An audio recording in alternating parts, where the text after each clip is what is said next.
Whether it's for a project of expatriation or an ongoing expatriation, the majority of Westerners have heard about the predominant role of the concept of face in Thailand without being able to define it precisely. When asking the question, what is the concept of face, we will invariably obtain different answers.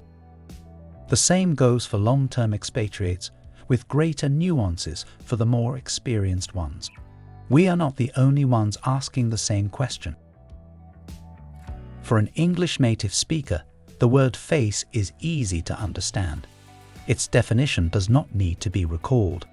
However, sensitivities differ in the world regarding the management of face. Indeed, it is not certain that a Cambodian and a Vietnamese have the same way of managing the concept, just as between a Laotian and a Thai. In 1876, Sir Robert Hart, an Irish senior official of the Chinese Imperial Customs, mentioned for the first time in English the expression lost face regarding the Chinese government.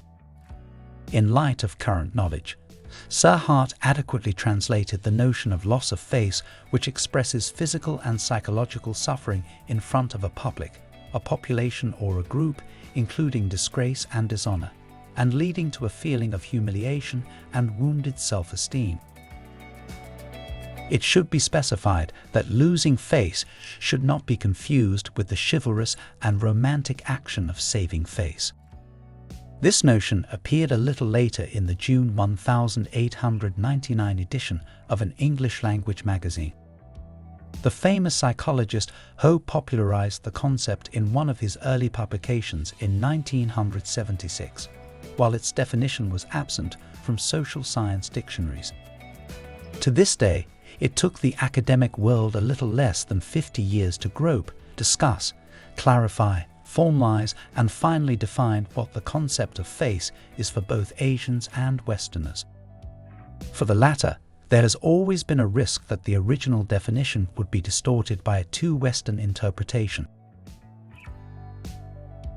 You can order the book directly from the author or buy it in a bookstore if you are in Bangkok.